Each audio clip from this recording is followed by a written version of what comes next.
नमस्कार दोस्तों, आज के इस वीडियो में हम सीखेंगे यदि आपने लेबर कार्ड के लिए अप्लाई किया था या आपका लेबर कार्ड पहले से ही बना है, आप चाहते हैं अपना लेबर कार्ड को डाउनलोड करना, तो इस वीडियो को ध्यानपूर्वक देखिए। इस वीडियो में मैं पूरी प्रोसेस स्टेप बाय स्टेप दिखाने जा रहा हूं कि कैसे आपको अपना लेबर कार्ड डाउनलोड करना है।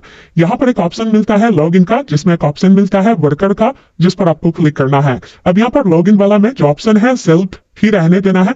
बाकी जो भी आपका रजिस्ट्रेशन नंबर है वो रजिस्ट्रेशन नंबर डालेंगे, जो कि आपके लेबर कार्ड होंगे ना उस पर ही लिखा हुआ रहता है। अगर आपको पहले से पता होगा तो ठीक है, नहीं तो अगर आपने नया अप्लाई किया है तो ये रजिस्ट्रेशन नंबर आपके जो मोबाइल नंबर है ना उस पर भेज दिया जाता है। आप उसको चेक करेंगे तो मिल जाएगा। वो रजिस्ट्रेशन नंबर डालेंगे, अप्लाई में जो भी मोबाइल नंबर दिया था वो मोबाइल नंबर डालकर रिसेंड ओटीपी पर क्लिक करना है।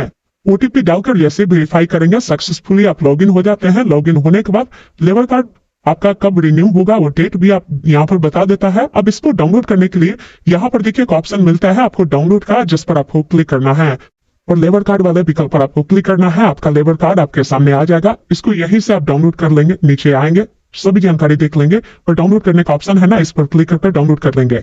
तो ये नया तरीका है लेबर कार्ड को डाउनलोड करने का। मैंने आपको कंप्लीट प्रोसेस दिखा दिया है। दोस्तों अभी आपने देखा, मैंने आपको पूरी प्रोसेस बताया कैसे आपको अपना लेबर कार्ड डाउनलोड करना है। उम्मीद करता हूँ आपने पूरी जानकारी समझा होगा। तो इस वीडियो को लाइक शेयर जरूर कीजिए। धन्यवाद। जय हिंद।